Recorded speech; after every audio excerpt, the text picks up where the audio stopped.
മക്കളെ, ഇന്ന് നമുക്ക് ജബ് ഗാന്ധിജി കി ഗഡി ചോരി ചലി ഗയി എന്ന ലേഖനത്തിന്റെ സമ്മറി നോക്കാം. സ്വയം പ്രകാശാണ് ഈ ലേഖനം എഴുതിയിരിക്കുന്നത്. വൈസ്രോയ് എപ്പോഴാണോ ഭാരതത്തിലെത്തിയത് അപ്പോൾ ഗാന്ധിജിയുമായിട്ട് കൂടിയാലോചിക്കാതെ ഒരു കാര്യവും ഭാരതത്തിൽ ചെയ്യാൻ പറ്റുകയില്ല എന്ന് മനസ്സിലാക്കുകയും അദ്ദേഹവുമായിട്ട് സൗഹൃദം സ്ഥാപിക്കുന്നതിന് വേണ്ടി അദ്ദേഹത്തിനെ ചായ സൽക്കാരത്തിന് ക്ഷണിക്കുകയും ചെയ്യുന്നു. വൈസ്രോയ് ഭവനില് ഗാന്ധിജിയെ സ്വീകരിക്കുന്നതിന് വേണ്ടിയുള്ള തയ്യാറെടുപ്പുകൾ നടന്നുകൊണ്ടിരിക്കുകയാണ്. അവർ ചിന്തിക്കുന്നു, ഗാന്ധിജി ചായയാണോ പാലാണോ കുടിക്കുക, അദ്ദേഹം സസ്യാഹാരിയാണോ മാംസാഹാരിയാണോ, അദ്ദേഹം മേശപ്പുറത്തിരുന്ന് ഭക്ഷണം കഴിക്കുമോ അതോ തറയിലിരുന്നിട്ടാണോ ഭക്ഷണം കഴിക്കുന്നത്, പാചകക്കാരൻ ബ്രാഹ്മണൻ തന്നെ ആവണം എന്ന് നിർബന്ധമുണ്ടോ, മറ്റുള്ളവരുണ്ടാക്കുന്ന ഭക്ഷണം അദ്ദേഹം കഴിക്കുമോ, മറ്റാരെങ്കിലും പാചകക്കാരനായിട്ട് മതിയാകുമോ, ഇനി നമ്മൾ ചായ സൽക്കാരത്തിന് വേണ്ടി വിളിച്ച ദിവസം ഗാന്ധിജിക്ക് ഉപവാസമായിരിക്കുമോ, അങ്ങനെയുള്ള പല കാര്യങ്ങളും വൈസ്രോയി ഭവനില് ചിന്തയിലാവുകയാണ്. അവർ ചിന്തിക്കുകയാണ് അങ്ങനെ എന്തൊക്കെയാണ് സംഭവിക്കുക എന്ന് ചിന്തിച്ചുകൊണ്ടിരിക്കുകയാണ്. ഗാന്ധിജി കോ നാസ്തേ മേ ക്യാ ഗാനാ പസന്ത് ഹെ, പിന്നെ അവർ ചിന്തിക്കുന്നു ഗാന്ധിജിക്ക് പ്രഭാത ഭക്ഷണമായിട്ട് എന്തായിരിക്കും ഇഷ്ടമുള്ളത്, താല്പര്യമുള്ള പ്രഭാത ഭക്ഷണം എന്തായിരിക്കും. അത് പാചകം ചെയ്യാൻ വേണ്ടിയിട്ട് രസോയിയെ, പാചകക്കാരനെ എവിടെ നിന്ന് വിളിക്കും, സാധനങ്ങളെല്ലാം എവിടെ നിന്ന് വാങ്ങിക്കും, മുതലായ കാര്യങ്ങൾ അവരങ്ങനെ ചിന്തിച്ചുകൊണ്ടിരിക്കുകയാണ്. അങ്ങനെ ഇരിക്കെ ശ്രീമതി മൗണ്ട് ബാറ്റൻ ഇതിന്റെ എല്ലാ ഉത്തരവാദിത്വവും സ്വയം ഏറ്റെടുക്കുന്നു. ഗാന്ധിജി വന്ന ദിവസം ആ സമയം എന്ന് പറഞ്ഞാൽ ചൂടുകാലമായിരുന്നു. റൂമില് അവര് ഗാന്ധിജി വരുന്നതിന് 1 മണിക്കൂർ മുമ്പ് തന്നെ കൂളർ വെച്ച് തണുപ്പിച്ചിട്ടുണ്ടായിരുന്നു. ഗാന്ധിജി ആ റൂമിൽ ഇരിക്കുന്നു. പക്ഷേ ഗാന്ധിജിക്ക് ആ തണുപ്പ് സഹിക്കാൻ പറ്റുന്നില്ല. ഗാന്ധിജി ശരീരമാകെ അദ്ദേഹത്തിന്റെ മുണ്ടുകൊണ്ട് ശരീരമെല്ലാം പുതച്ചിട്ട് കൂനിക്കൂടി ഇരിക്കുന്നു. എന്നിട്ട് ചെറിയ രീതിയിലൊക്കെ എതിർപ്പുകൾ പ്രകടിപ്പിക്കാൻ തുടങ്ങുന്നു. മൗണ്ട് ബാറ്റൻ പ്രഭു ചോദിക്കുന്നു, എന്തു പറ്റി? മൗണ്ട് ബാറ്റൻ പ്രഭു ഗാന്ധിജിയുമായിട്ട് രാഷ്ട്രീയ കാര്യങ്ങളൊക്കെ ചർച്ച ചെയ്തുകൊണ്ടിരിക്കുകയായിരുന്നു. പക്ഷേ ഗാന്ധിജി അതിലൊന്നും താല്പര്യം കാണിക്കുന്നില്ല.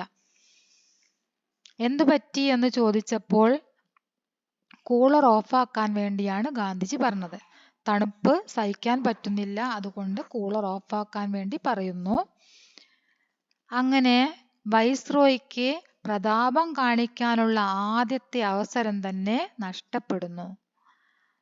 വീണ്ടും വൈസ്രോയ് ഗാന്ധിജിയുമായിട്ട് സംസാരിക്കുന്നു. പക്ഷേ ഗാന്ധിജി അതിലൊന്നും താല്പര്യം കാണിക്കുന്നില്ല.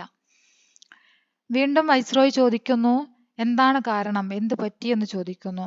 ഗാന്ധിജി മറുപടിയായിട്ട് പറയാണ്, അദ്ദേഹം ഇവിടേക്ക് വരുന്ന സമയത്ത് അദ്ദേഹത്തിന്റെ വാച്ച് മോഷണം പോയി.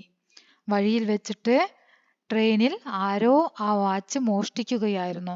അത് പഴയതായിരുന്നു, ചെറിയതായിരുന്നു, പക്ഷേ ഗാന്ധിജിക്ക് വളരെയധികം പ്രിയപ്പെട്ട വാച്ചായിരുന്നു. അദ്ദേഹം പറയാണ്, ഞാൻ ആ വാച്ച് എൻ്റെ അരയില് തൂക്കിയിടുകയാണ് ചെയ്യാറ്. എപ്പോഴാണോ ആവശ്യം വരുന്ന സമയത്തൊക്കെ എനിക്ക് സമയം നോക്കാൻ പറ്റുമായിരുന്നു. അദ്ദേഹം എല്ലാ ദിവസവും രാത്രി അതിന് ചാവി കൊടുക്കുമായിരുന്നു എന്ന കാര്യങ്ങളൊക്കെ ഗാന്ധിജി വൈസ്രോയോട് പറയാണ്.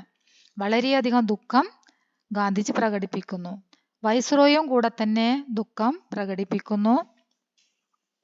പക്ഷെ വൈസ്രോയ്ക്ക് മനസ്സിലാകുന്നില്ല ഗാന്ധിജി എന്തുകൊണ്ടാണ് ഇത്രയും പഴയ ചെറിയ വാച്ചിന് വേണ്ടി ഇത്രയും ദുഃഖിക്കുന്നത് എന്ന് വൈസ്രോയ്ക്ക് മനസ്സിലായില്ല.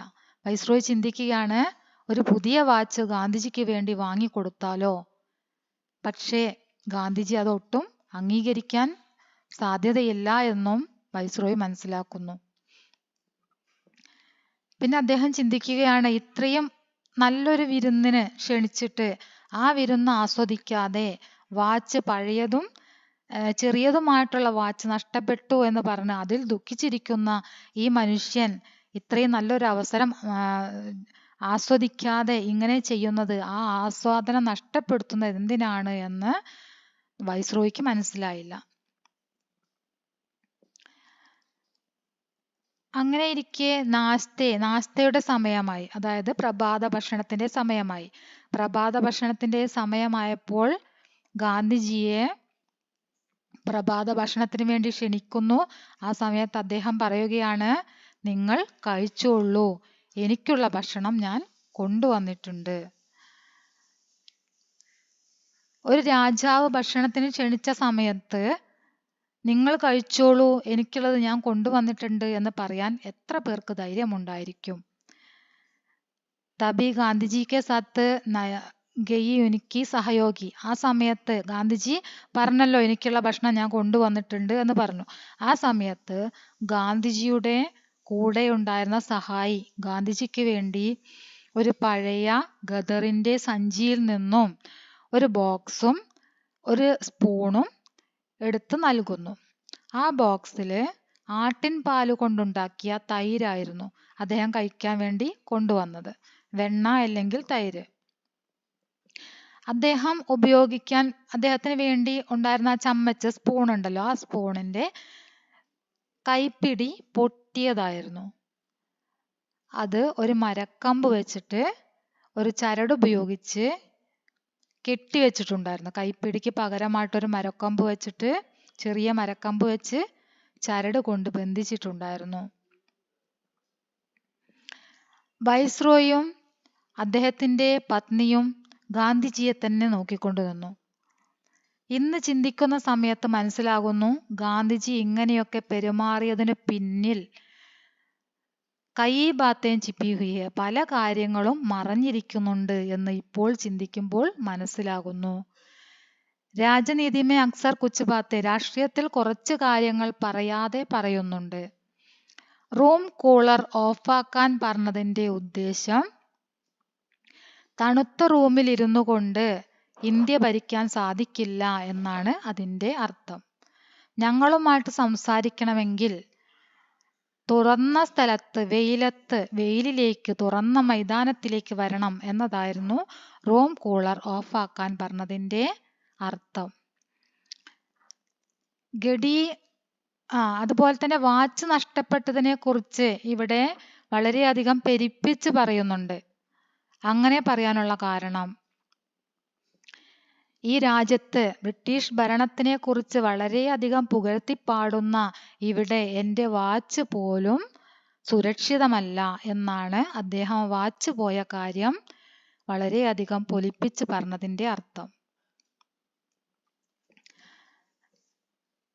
അതിനുശേഷം അവർ തമ്മിൽ നടന്ന സംഭാഷണത്തിന്റെ യാതൊരു വാർത്തയും തന്നെ ന്യൂസ് പേപ്പറിൽ പ്രിന്റ് ചെയ്ത് വന്നിട്ടുണ്ടായിരുന്നില്ല. പകരം എന്തായിരുന്നു പ്രിന്റ് ചെയ്ത് വന്നത്? ഗാന്ധിജിയുടെ പ്രിയപ്പെട്ട വാച്ച് മോഷണം പോയി എന്നായിരുന്നു പിറ്റേ ദിവസത്തെ ന്യൂസ് പേപ്പറിൽ ഉണ്ടായിരുന്ന വാർത്ത.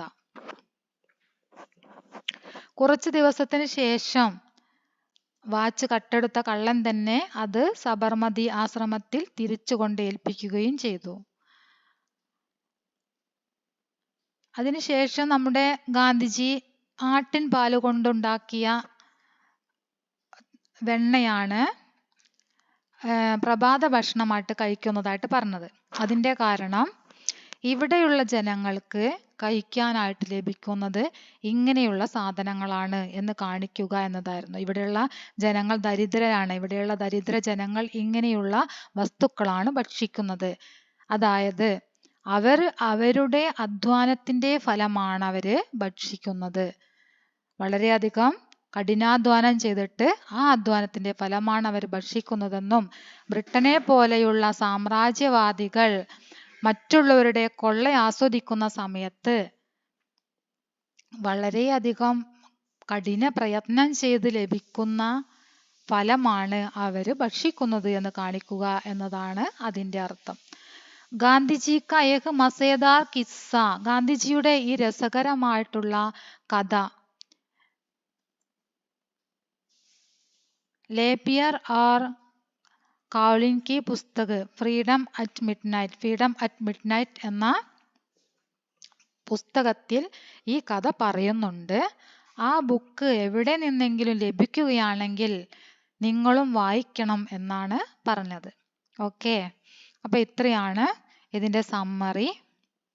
സ്വയം പ്രകാശ് നിങ്ങളോടായിട്ട് പറയുകയാണ്, ഗാന്ധിജിയുടെ ഈ രസകരമായിട്ടുള്ള കഹാനി ഏത് ബുക്കിലുണ്ട്? ഫ്രീഡം അറ്റ് മിഡ് നൈറ്റ് എന്ന ബുക്കിലുണ്ട്. അത് നിങ്ങൾക്ക് കിട്ടുകയാണെങ്കിൽ നിങ്ങൾ തീർച്ചയായിട്ടും വായിക്കണം എന്ന് പറഞ്ഞിരിക്കുകയാണ്. ഓക്കെ, അപ്പൊ ഇത്രയാണ് നമ്മുടെ ഈ ചാപ്റ്ററിലുള്ള സമ്മറി. ഇങ്ങനെയാണ് വരുന്നത്. എല്ലാവരും ഈ ചാപ്റ്റർ നന്നായിട്ട് വായിച്ചിട്ട് പഠിക്കുക. നന്നായിട്ട് വായിക്കണം. കുറച്ച് പ്രയാസമുള്ള ചാപ്റ്റർ ആണിത്. ഓക്കെ.